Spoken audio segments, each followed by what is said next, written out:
പ്രശ്നമല്ല. ശരി, ശ്രീ ശങ്കുട്ടി ദാസ്, മുൻ ഗവർണർ ആരിഫ് മുഹമ്മദ് ഖാനും ഇടത് സംഘടനകളും തമ്മിൽ പ്രശ്നമുണ്ടായിരുന്നു. അത് ഭരണപരമോ വ്യക്തിപരമോ ആയ കാര്യങ്ങളുടെ പേരിലായിരുന്നുവെങ്കിൽ ഇപ്പോൾ രാജേന്ദ്ര ആർലേക്കറും സംസ്ഥാന സർക്കാരും ഇടത് സംഘടനകളുമായിട്ടൊക്കെയുള്ള പ്രശ്നം രാഷ്ട്രീയവും പ്രത്യയശാസ്ത്രപരവുമാണ്. ഇപ്പോൾ ഈ കാവിക്കൊടി ഏന്തിയ വനിതയുടെ ചിത്രം ഇന്ത്യയുടെ 17 ദേശീയ മുദ്രകളിലോ ചിഹ്നങ്ങളിലോ പെടാത്ത ഒന്നാണ്. ഔദ്യോഗികമായ യാതൊരു റെലവൻസും അതിനില്ല. അപ്പോൾ സ്വാഭാവികമായും ഔദ്യോഗിക പരിപാടികളിൽ അത് സ്ഥാനം പിടിക്കേണ്ട കാര്യമില്ല.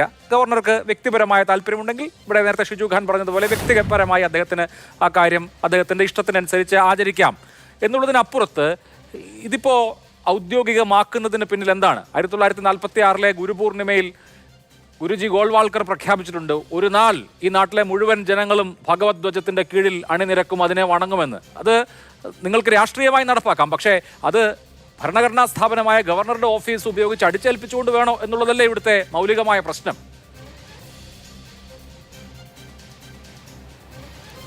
നോക്കൂ, അങ്ങയുടെ അവതരണ ഘട്ടത്തിൽ പറഞ്ഞിട്ടുള്ള കാര്യങ്ങളിൽ ഉള്ള വസ്തുതാപരമായിട്ടുള്ള പിശകുകളെ തിരുത്തിക്കൊണ്ട് തുടങ്ങാം എന്നാണ് ഞാൻ വിചാരിക്കുന്നത്. ഒന്ന്, അങ്ങ് ആവർത്തിച്ച് പറയുന്നൊരു കാര്യം കാവിക്കൊടി കയ്യിലേന്തിയിട്ടുള്ള ഒരു വനിതയുടെ ചിത്രം എന്നുള്ളതാണ്. ആ വനിത ആരാണ് എന്നുള്ളതിനെ പറ്റി അങ്ങേക്ക് ധാരണയില്ലെങ്കിൽ അത് ഈ രാജ്യത്തിൻ്റെ സ്വാതന്ത്ര്യ സമര പ്രക്ഷോഭങ്ങളുടെ തന്നെ ഭാഗമായിട്ടുള്ള ഭാരത് മാത എന്ന് പറയുന്ന സങ്കല്പമാണ് ആ കാവിക്കൊടി ഏന്തി നിൽക്കുന്ന സിംഹാരൂഢയായിട്ടുള്ള ദേവതാ വ്യത്യസ്ത രാഷ്ട്രീയ വീക്ഷണം അനുസരിച്ച് വ്യത്യസ്തമല്ലേ ശ്രീ ശങ്കുട്ടി ദാസ്? ഇന്ത്യയുടെ ദേശീയ സ്വാതന്ത്ര്യ പ്രസ്ഥാനത്തിന്റെ ഭാഗമായി ഭാരത് മാത എന്ന സങ്കല്പനം ഉപയോഗിച്ചിട്ടുണ്ട്. അത് ഈ രൂപത്തിലാണ് എന്നുള്ളത് കാഴ്ചപ്പാടുകളുടെ വ്യത്യസ്തതയായി നിലനിൽക്കും. ഇതല്ലല്ലോ അബനീന്ദ്രനാഥ് ടാഗോർ വരച്ച ഭാരത് മാത, ഇതല്ലല്ലോ രാജാ രവിവർമ്മ വരച്ച ചിത്രം. അല്ല, അബനീന്ദ്രനാഥ് ടാഗോറിലൂടെയാണ് ഭാരത് മാത എന്ന് പറയുന്ന സങ്കല്പം ഉണ്ടായത് എന്നത് 20-ാം നൂറ്റാണ്ടിലാണ് ചരിത്രം ആരംഭിക്കുന്നത്. 1947 ഇന്ത്യ ഉണ്ടായത് എന്നൊക്കെ ധരിക്കുന്ന ആളുകളുടെ സങ്കല്പമാണ്. അതിനെ ഞാൻ തിരുത്താം, അതിലേക്ക് വരുന്നതിനും ഒരു കാര്യം കൂടി. മാത്രമല്ല, കാവിക്കൊടിയായിട്ട് ഇന്ത്യയുടെ ത്രിവർണ്ണ പതാകയെ മാറ്റിയിട്ട് കാവിക്കൊടി ആക്കണമെന്ന് BJPയുടെ ദേശീയ നിർവാഹ സമിതി അംഗം ഇന്ന് പ്രഖ്യാപിച്ചു എന്ന് അങ്ങ് പറഞ്ഞു. ആ വാർത്ത ശരിയല്ലെന്ന് അങ്ങേക്ക് നല്ല ബോധ്യമുണ്ട്. അദ്ദേഹം ദേശീയ നിർവാഹക സമിതി അംഗമല്ല, മുൻ ദേശീയ നിർവാഹക സമിതി അംഗം എന്ന് പറഞ്ഞാൽ ശരിയാണ്. അദ്ദേഹം ആ ചുമതലയിൽ നിന്ന് മാറിയതിനു ശേഷവും ഇപ്പോഴും അദ്ദേഹം പാർട്ടിയുടെ ഭാഗമായിട്ടാണ് ആ അഭിപ്രായം പറഞ്ഞത് എന്ന് വരുത്തുന്ന രീതിയിൽ നിങ്ങൾ വ്യാജമായി ആ വാർത്ത പ്രക്ഷേപണം ചെയ്യുന്നത് ശരിയല്ല. സമിതി അംഗമല്ല, അദ്ദേഹം ദേശീയ നിർവാഹക സമിതി അംഗമല്ല എങ്കിൽ പറഞ്ഞതും പറഞ്ഞ കാര്യമാണ്. എൻ ശിവരാജൻ ദേശീയ സമിതി BJP. ശരി, എൻ്റെ ചോദ്യം വളരെ ലളിതമാണ്. എൻ ശിവരാജൻ പറഞ്ഞു എന്നതും BJPയുടെ ദേശീയ നിർവാഹക സമിതി അംഗം അഭിപ്രായപ്പെട്ടു എന്ന് പറയുന്നതിനും ഒരേ മൂല്യമാണോ ഉള്ളത്? അതിൻ്റെ അർത്ഥമാണോ? അതുണ്ടാക്കുന്ന ഇമ്പാക്റ്റ് എന്താണെന്നുള്ളതിനെ പറ്റി അങ്ങേക്ക് കൃത്യമായ ധാരണയുള്ളത് കൊണ്ടാണല്ലോ ബോധപൂർവ്വം അങ്ങനെ വളച്ചൊടിച്ച് പറയുന്നത്. എൻ ശിവരാജൻ നിങ്ങൾക്കൊന്നും അറിയാത്ത ആളുകളല്ല. ഈ എന്താണ് അദ്ദേഹം കുറേ കാലങ്ങളായിട്ട് എടുത്തു വന്നിട്ടുള്ള സമീപനം എന്നൊക്കെ നിങ്ങൾക്ക് നന്നായിട്ട് അറിയുന്നതാണ്. ഏതായാലും അത് പാർട്ടിയുടെ അഭിപ്രായമല്ല എന്ന് വ്യക്തമാക്കേണ്ട ഉത്തരവാദിത്തം എനിക്കുണ്ടല്ലോ. ത്രിവർണ്ണ പതാകയെ 1947 ഭരണഘടന നിലവിൽ വന്ന സമയത്ത് തന്നെ രാജ്യം അംഗീകരിച്ചിട്ടുണ്ടെങ്കിൽ ആ അംഗീകരിച്ചതിനെ BJPയും RSSും എല്ലാ സംഘപരിവാർ സംഘടനകളും അംഗീകരിച്ചിട്ടുണ്ട്. അതിനു മുമ്പ് ദേശീയ പതാകയെ പറ്റി വിവിധങ്ങളായിട്ടുള്ള സങ്കല്പങ്ങളും അഭിപ്രായങ്ങളും പലർക്കും ഉണ്ടായിരുന്നു. ത്രിവർണ്ണ പതാകയെ ദേശീയ പതാകയാക്കുന്നതിന് ഒബ്ജക്ട് ചെയ്തിട്ടുള്ള ആളാണ് മഹാത്മാഗാന്ധി. അദ്ദേഹം അശോക ചക്രമല്ല ത്രിവർണ്ണ പതാകയുടെ നടുവിൽ വേണ്ടത്, ഗാന്ധിയൻ ചർക്കയാണ് വേണ്ടത് എന്ന് അഭിപ്രായപ്പെട്ടിട്ടുണ്ട്. ഇന്ത്യയിലെ വിവിധ സംഘടനകൾ ത്രിവർണ്ണ പതാകയ്ക്ക് എതിരായിട്ടുള്ള നിലപാടുകൾ സ്വീകരിച്ചിട്ടുണ്ട്. ഒരു ചർച്ചയിലൂടെയാണല്ലോ അവസാനം ഉരുത്തിരിഞ്ഞു വരുന്നത്. ഇന്ത്യക്ക് ഏതൊക്കെ ഘട്ടങ്ങളിൽ ഏതൊക്കെ ദേശീയ പതാകകൾ ഉണ്ടായിട്ടുണ്ട്. 1906 ഡിവിഷൻ ഓഫ് ബംഗാളിനെതിരെ സമരം നടക്കുന്ന സമയത്ത് കൽക്കട്ട ഫ്ലാഗാണ്. 3 നിറമുള്ള പതാകയിൽ 8 താമര ചിഹ്നങ്ങളും താഴെ വന്ദേമാതരം എന്ന് ആലേഖനം ചെയ്തിട്ടുള്ള കൽക്കട്ട ഫ്ലാഗാണ് നമ്മൾ ആദ്യം നാഷണൽ ഫ്ലാഗായിട്ട് ഉപയോഗിക്കുന്നത്. 1907 ആയപ്പോൾ ബിക്കാജി കാമ ഫ്ലാഗ് വന്നു. വന്ദേമാതരം എന്ന് എഴുതിയിട്ടുള്ള മറ്റു രൂപത്തിലുള്ള ഒരു ഫ്ലാഗ് വന്നു. 1917 ഹോം റൂൾ മൂവ്മെന്റ് നടക്കുന്ന സമയത്ത് ആനി ബസന്റും ബാലഗംഗാധര തിലകനും കൂടിയിട്ട് ഇംഗ്ലീഷിന്റെ യൂണിയൻ ജാക്ക് ആലേഖനം ചെയ്തിട്ടുള്ള ഡൊമീനിയൻ സ്റ്റാറ്റസ് മാത്രം ആവശ്യപ്പെട്ടുകൊണ്ടുള്ള ഫ്ലാഗ് ഉണ്ടാക്കി. 1921 പിംഗളി വെങ്കയ്യയുടെ നേതൃത്വത്തിൽ ഗാന്ധിയൻ ഫ്ലാഗ് എന്ന് വിളിക്കുന്ന ആദ്യത്തെ ദേശീയ പതാക അവതരിപ്പിച്ചു. അതിൽ ചർക്കയാണ് ഉപയോഗിച്ചിട്ടുള്ളത്. 1931 ഇന്ത്യൻ നാഷണൽ കോൺഗ്രസ് അംഗീകരിച്ചിട്ടുള്ള ത്രിവർണ്ണ പതാകയുടെ നടുവിൽ ചർക്കയാണ് ഉണ്ടായിരുന്നത്. ഈ പറയുന്ന അശോക ചക്രമല്ല ഉണ്ടായിരുന്നത്. 1947 ഭരണഘടനാ നിർമ്മാണ സമിതിയിൽ ഉണ്ടായിട്ടുള്ള ചർച്ചകളുടെ ഒടുക്കം എല്ലാവരുടെയും അഭിപ്രായങ്ങൾ പരിഗണിച്ചതിന് ശേഷമാണ് നമ്മൾ ട്രൈക്കളർ എന്ന് പറയുന്ന ഫ്ലാഗിലേക്ക് എത്തിയത്.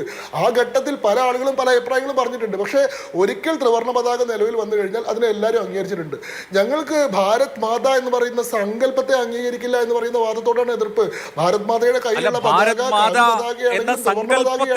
ഞങ്ങൾക്ക് അതിനെ സംബന്ധിച്ച് യാതൊരു വ്യത്യാസവും ഇല്ല. വ്യത്യസ്ത കാഴ്ചപ്പാടുണ്ട്. ഇവിടെ ഇപ്പോൾ ശങ്കുട്ടി ദാസ് പറഞ്ഞ ആ കാര്യത്തിലേക്ക് തന്നെ വരാം. ഒരൊറ്റ സെക്കൻഡ് ശശാങ്കു. ഇപ്പോൾ ഞങ്ങൾ 1947 ശേഷം ത്രിവർണ്ണ പതാക അംഗീകരിച്ചിട്ടുണ്ട് എന്ന് പറയുന്നു. ഇപ്പോൾ ഞാൻ ഭാരതീയ ജനതാ പാർട്ടി എന്ന പാർട്ടിയുടെ ഏതെങ്കിലും ഉത്തരവാദപ്പെട്ട പൊസിഷനിൽ ഇരിക്കുന്ന ആൾ എന്ത് നിലപാടെടുത്തു, നിലപാടെടുക്കാതിരുന്നു എന്നുള്ളതിനപ്പുറത്ത് ഇപ്പോൾ കെ പി ശശികല കേരളത്തിലെ ഏറ്റവും പ്രധാനപ്പെട്ട ഹിന്ദുത്വ പ്രചാരകയാണല്ലോ. കെ പി ശശികലയുടെ നിരവധി പ്രസംഗങ്ങൾ ഇന്ത്യൻ പതാകയെ വിമർശിച്ചുകൊണ്ട് ഈ 3 നിറം തുന്നിച്ചേർത്ത പതാകയാണോ ഇന്ത്യയുടെ പതാകയായി വേണ്ടത് എന്ന് ചോദിച്ചുകൊണ്ടുള്ള പ്രസംഗങ്ങൾ ഇപ്പോഴും ഉണ്ട് യൂട്യൂബിൽ. ഞാൻ ആ പ്രസംഗമൊക്കെ കേട്ട് റെഫർ ചെയ്ത് കെ പി ശശികലയുമായി 10 കൊല്ലം മുമ്പ് ഒരു അഭിമുഖം നടത്തിയിരുന്നു. അവർ ആ പൊസിഷനിൽ ഉറച്ചു നിൽക്കുകയാണ്. ഒരു ഹിന്ദുത്വ പൊസിഷൻ എന്ന് പറയുന്നത് ഭഗവത്ധ്വജമാണ് ഇന്ത്യയുടെ ദേശീയ പതാകയായി വേണ്ടത് എന്നുള്ളത് തന്നെയാണ്. അതിന് ചരിത്രപരമായ വസ്തുതകളുണ്ട്. ഞാൻ ഇപ്പോൾ കറണ്ടായി കേരളത്തിൽ നടന്ന കാര്യങ്ങൾ ഈ എൻ ശിവരാജൻ എന്ന മനുഷ്യൻ തെറ്റിപ്പോയി അറിയാണ്ട് പറഞ്ഞു പോയ ഒരു കാര്യമാണ് എന്ന മട്ടിൽ ഇതിനെ കാണണ്ട. അതൊരു ഐഡിയോളജിക്കൽ പൊസിഷനാണെന്ന് പറയാൻ വേണ്ടിയിട്ടാണ് ആ ഉദാഹരണം പറഞ്ഞത്. അല്ല, നിങ്ങൾ ഇതൊക്കെ ബോധപൂർവമാണ് പറയുന്നത്. അങ്ങനെ ഒരു ഐഡിയോളജിക്കൽ പൊസിഷൻ ഉണ്ടെന്ന് സ്ഥാപിക്കാൻ വേണ്ടിയിട്ടാണെന്ന് എനിക്കറിയാം. അതുകൊണ്ടാണല്ലോ ഞാൻ അതിനെ സാന്ദർഭികമായി തന്നെ തിരുത്തിയതും. പിന്നെ രണ്ടാമത്തെ കാര്യം നോക്കൂ, വ്യക്തികളുടെ അഭിപ്രായങ്ങൾ എടുത്തുകൊണ്ട് സംഘടനകളുടെ അഭിപ്രായങ്ങളാക്കുന്ന രീതി ശരിയല്ല. 1947 ശേഷം ത്രിവർണ്ണ പതാകയെ വിമർശിച്ചുകൊണ്ടുള്ള യാതൊരു ലേഖനങ്ങളും ഈ പറയുന്ന RSSന്റെ മൗത്ത് പീസുകളായിട്ടുള്ള ഓർഗനൈസറിലോ മറ്റോ വന്നിട്ടില്ല. അതിന് മുൻപ് വന്നിട്ടുണ്ട്. മുൻപ് വന്നിട്ടുള്ള ലേഖനങ്ങളെ നിങ്ങൾക്ക് എടുത്ത് ഉപയോഗിക്കാം. പക്ഷേ ഫ്ലാഗ് കോഡ് ഓഫ് ഇന്ത്യ നിലവിൽ വരുന്നത് 2002 ഫ്ലാഗ് കോഡ് ഓഫ് ഇന്ത്യ നിലവിൽ വന്നതിന് ശേഷം മാത്രമാണ് സ്വകാര്യ സംഘടനകൾക്കും വ്യക്തികൾക്കും പതാക ഉയർത്താനുള്ള അനുമതി കിട്ടിയത്. 2002 മുതൽ RSSന്റെ ദേശീയ കാര്യാലയത്തിൽ ഡൽഹിയിലുള്ള ജണ്ടേവാലയിലാണെങ്കിലും നാഗ്പൂരിലുള്ള ആസ്ഥാന കാര്യാലയത്തിലാണെങ്കിലും ത്രിവർണ്ണ പതാക എല്ലാ സ്വാതന്ത്ര്യ ദിനത്തിനും അതേപോലെ തന്നെ റിപ്പബ്ലിക് ദിനത്തിനും ഉയർത്തുന്നുണ്ട്. അത് ഇപ്പോഴും ഉയർത്താത്ത സംഘടനകൾ ഈ കേരളത്തിൽ തന്നെ ഉണ്ട്. അപ്പൊ ഞങ്ങൾ ദേശീയ പതാകയെ എതിർക്കുന്ന ആളുകളാണെന്നുള്ള വ്യാജവാദം ദയവായി നിങ്ങൾ നിരത്തരുത്. വ്യക്തികൾക്ക് വ്യത്യസ്തമായിട്ടുള്ള അഭിപ്രായങ്ങൾ ചരിത്രം ബംഗാളി വെങ്കയ്യ പതാക ഉണ്ടാക്കിയ ചരിത്രം മുതൽ പറഞ്ഞതുകൊണ്ട് പറയാണ്. ഇന്ത്യയുടെ ദേശീയ പതാക കോൺസ്റ്റിറ്റ്യൂന്റ് അസംബ്ലി അംഗീകരിക്കുന്നത് 1947 ജൂലൈയിലാണല്ലോ. ജൂലൈ 17 ഓർഗനൈസറിന്റെ മുഖപ്രസംഗം ദ നേഷൻസ് ഫ്ലാഗ് എന്ന തലക്കെട്ടിൽ ഇത് ഇന്ത്യക്കാരുടെ പതാക ആവില്ല, നമ്മുടെ നൂറ്റാണ്ടുകൾ നീണ്ട ചരിത്രത്തിനെ ഉൾക്കൊള്ളുന്ന പതാക വേണം എന്നാണ് ഇന്ത്യയുടെ ദേശീയ പതാക ഔദ്യോഗികമായി കോൺസ്റ്റിറ്റ്യൂന്റ് അസംബ്ലി അംഗീകരിച്ചപ്പോൾ അതിനോടുള്ള RSSന്റെ പ്രതികരണം എന്നുള്ള നിലയിൽ ഓർഗനൈസറിന്റെ മുഖലേഖനം വന്നത്. പോട്ടെ, അതും കഴിഞ്ഞ് ഇന്ത്യക്ക് സ്വാതന്ത്ര്യം കിട്ടുന്ന വേളയിൽ 1947 ഓഗസ്റ്റ് 14 ഓർഗനൈസർ എഴുതിയത് ഞാൻ വായിക്കാം. വായിച്ചു കഴിഞ്ഞിട്ട് നമുക്ക് ഈ ചർച്ച തുടരാം.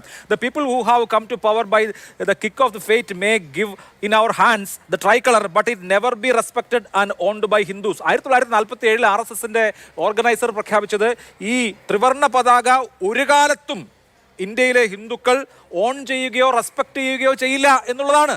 എൻ്റെ ചോദ്യം ഇപ്പോൾ അതല്ലേ നടക്കുന്നത് എന്നുള്ളതാണ്.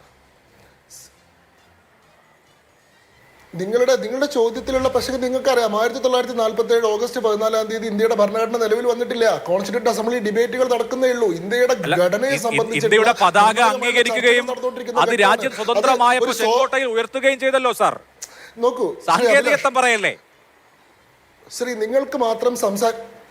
നിങ്ങൾക്ക് മാത്രമായിട്ട് സംസാരിക്കണം, എന്നെ സംസാരിക്കാൻ അനുവദിക്കില്ല എന്നുള്ളതാണ് നിലപാടെങ്കിൽ തുടർന്നോളൂ. എനിക്കിത് കുഴപ്പമൊന്നുമില്ല. ഇവിടെ ചരിത്രം പഠിക്കുന്ന ഏത് കുട്ടിക്കും അറിയുന്ന ചില അടിസ്ഥാനപരമായിട്ടുള്ള കൊല്ലക്കണക്കുകൾ ഞാൻ പറയാം. 1949 നവംബർ 14 ഇന്ത്യയുടെ കോൺസ്റ്റിറ്റ്യൂഷൻ എന്ന് പറയുന്ന ഔദ്യോഗികമായിട്ട് അംഗീകരിക്കുന്നത്. ആ കോൺസ്റ്റിറ്റ്യൂഷൻ നിലവിൽ വരുന്നത് 1950 ജനുവരി 26 അതിനു മുൻപുള്ളത് ഡിബേറ്റുകൾ മാത്രമാണ്.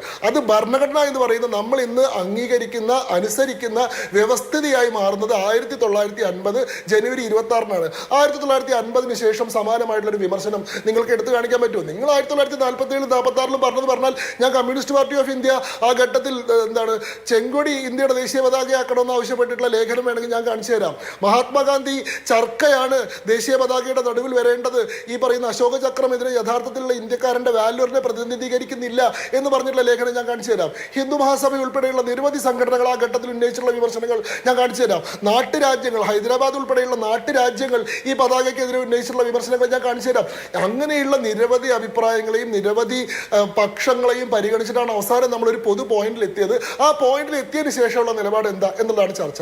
ഇനി രണ്ടാമത്തെ കാര്യം, ഭാരത് മാത എന്ന് പറയുന്നത് ഞാൻ ആ പോയിന്റിലൊന്ന് താങ്കളെ തടസ്സപ്പെടുത്താൻ വേണ്ടിയിട്ടല്ല, ഭാരത് മാത എന്ന ഡിബേറ്റിലേക്ക് വരാം. ഇപ്പോൾ താങ്കൾ പറഞ്ഞു അത് ഇപ്പോൾ ഈ ഡേറ്റ് വെച്ച് ഈ വിദണ്ഡവാദങ്ങൾ ഉന്നയിക്കല്ലേ. ഇവിടുത്തെ പ്രശ്നം എന്താണ്? എന്നാണ് കോൺസ്റ്റിറ്റ്യൂന്റ് അസംബ്ലി ഇന്ത്യയുടെ ദേശീയ പതാകയായി ഇപ്പോഴത്തെ ത്രിവർണ്ണ പതാകയെ അശോക സ്തംഭം നടുവിലുള്ള ഈ ചക്രം നടുവിലുള്ള ഈ ദേശീയ പതാക അംഗീകരിക്കുന്നത്? അത് 1947 ജൂലൈയിലാണ്. അതിനുശേഷമാണല്ലോ ഇന്ത്യക്ക് സ്വാതന്ത്ര്യം കിട്ടിയപ്പോൾ ഈ പതാകയാണല്ലോ സാർ ഉയർത്തിയത്.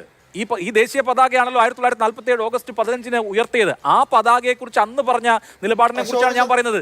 കോൺസ്റ്റിറ്റ്യൂഷൻ ഔദ്യോഗികമായി നിലവിൽ വന്നത് 2 കൊല്ലം കൂടി കഴിഞ്ഞിട്ടാണ് എന്നുള്ളത് അതിനൊരു മറുപടിയാവുമോ?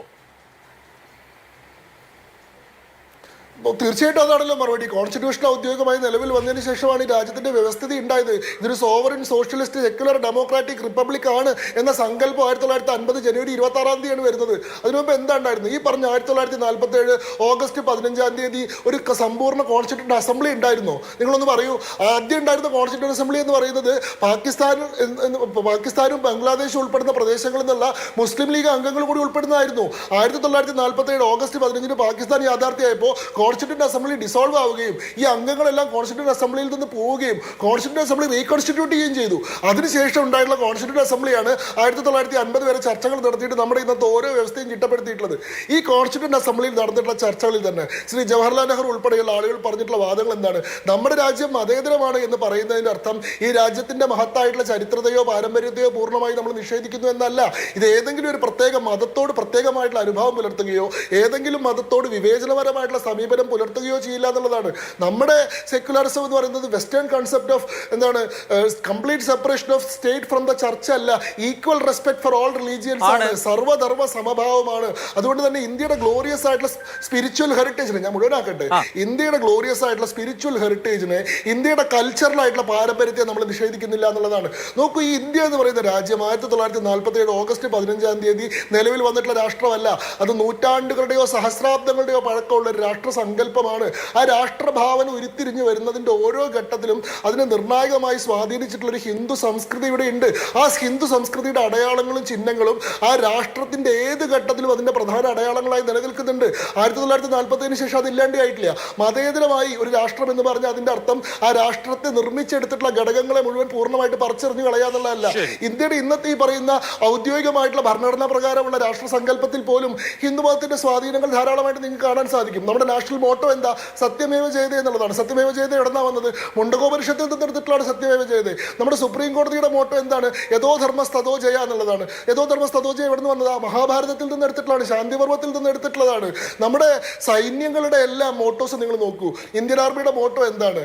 സേവാഹി പരമോ ധർമ്മ എന്ന് പറയുന്നതാണ്. ഹിന്ദു ധർമ്മത്തിൽ നിന്നുള്ള സങ്കല്പമാണ്. നമ്മുടെ നേവിയുടെ മോട്ടോ എന്താ? ശം നോ വരുണ എന്ന് പറയുന്നത് യജുർവേദത്തിന്റെ തൈത്തിരിയാരണ്യകത്തിൽ നിന്നുള്ളതാണ്. നമ്മുടെ എയർഫോഴ്സിന്റെ മോട്ടോ എന്താ? നഭസ്പൃശം ദീപ്തം എന്ന് പറയുന്നത് ഭഗവത്ഗീതയിലെ വിശ്വരൂപ ദർശനത്തിനെ വർണ്ണിക്കുന്ന ഭാഗമാണ്. ആകാശം മുട്ട വളർന്നു നിൽക്കുന്ന touch the sky with glory എന്ന് പറയുന്ന നഭസ്പൃശം ദീപ്തം ഭഗവത്ഗീതയിൽ നിന്ന് എടുത്തിട്ടുള്ളതാണ്. നമ്മുടെ നാഷണൽ സിംബൽ എന്താണ്? അശോകന്റെ സാർനാഥിലെ ലയൺ ക്യാപിറ്റൽ ഓഫ് സാർനാഥ് ആണ്. അതെന്താ? ഒരു ഹിന്ദു ബുദ്ധിസ്റ്റ് റിലീജിയസ് സിംബലാണ്. അതിന്റെ താഴെയുള്ളത് എന്താണ്? ധർമ്മചക്രയാണ്, വീൽ ഓഫ് ധർമ്മയാണ്, ഹിന്ദു സങ്കല്പമാണ്. ഇന്ത്യയുടെ നാഷണൽ ഫ്ലാഗിന്റെ നടുക്ക് നിൽക്കുന്ന അശോക ചക്രം എന്ന് പറഞ്ഞാൽ എന്താ? ധർമ്മ, വീൽ ഓഫ് ധർമ്മയാണ്. 24 കൈകളോട് കൂടിയിട്ടുള്ള എന്താണ് നിരന്തരമായി ചലിച്ചുകൊണ്ടിരിക്കുന്ന ധർമ്മചക്രമാണ്. അത് ഹിന്ദു സങ്കല്പമാണ്. അങ്ങനെ നമ്മുടെ രാഷ്ട്രത്തിന്റെ ഈ പറയുന്ന മതേതര ജനാധിപത്യ രാഷ്ട്രത്തിന്റെ പ്രധാനപ്പെട്ട ഘടകങ്ങളിലെല്ലാം ഹിന്ദു സംസ്കൃതിയുടെ സ്വാധീനമുണ്ട്. കാരണം എന്താന്ന് വെച്ചാൽ ഇത് ഞാൻ പറയട്ടെ, ഈ രാജ്യത്തിന്റെ സിവിലൈസേഷണൽ റൂട്ട്സ് എന്ന് പറയുന്നത് ഹിന്ദു എത്തോസിൽ നിന്ന് വന്നിട്ടുള്ളതാണ്. ആ ഹിന്ദു എത്തോസ് എന്ന് പറയുന്നത് ഏതെങ്കിലും മതത്തിനെതിരെയല്ല, അത് ഹിന്ദുക്കളുടെ മാത്രം രാഷ്ട്രം എന്നുള്ള സങ്കല്പത്തിലല്ല, പക്ഷേ അത് എല്ലാവരെയും ഒരുപോലെ കണക്കാക്കുന്ന ഒരു ഹിന്ദു രാഷ്ട്രമാണ് എന്നുള്ളതാണ്. അതുകൊണ്ട് ഇത് ഹിന്ദു രാഷ്ട്രമാക്കാനുള്ള പ്രയത്നത്തിന്റെ പേരല്ല ഹിന്ദുത്വം എന്നുള്ളത്. ഈ രാഷ്ട്രത്തിന്റെ ഹിന്ദുത്വ സ്വഭാവത്തെ മറഞ്ഞു പോകാതെ വാർന്നു പോകാതെ കാത്തുരക്ഷിക്കാനുള്ള ഡിഫെൻസീവ് ആയിട്ടുള്ള ഒരു മൂവ്മെന്റ് ആണ്, റെസിസ്റ്റൻസ് മൂവ്മെന്റ് ആണ്. ഭാരത് മാതയുടെ കാര്യം കൂടി ഞാൻ പറയട്ടെ. നിങ്ങൾ ഈ പറയുന്നുണ്ടല്ലോ 1904 അപനീന്ദ്രനാഥ് ടാഗോർ ആണ് ഈ ഭാരത് മാത ഉണ്ടാക്കിയത്. അപനീന്ദ്രനാഥ് ടാഗോർ ഉണ്ടാക്കിയത് ഭാരത് മാതയല്ല, അത് ബംഗാൾ മാതയായിരുന്നു. ആ ബംഗാൾ മാതയെ പിന്നീട് സിസ്റ്റർ നിവേദിതയാണ് ഭാരത് മാത എന്നുള്ള പേരിൽ പ്രചരിപ്പിക്കുന്നത്. പക്ഷെ അവിടെ നിന്നല്ല ഭാരത് മാതയുടെ സങ്കല്പം ഉണ്ടാവുന്നത്.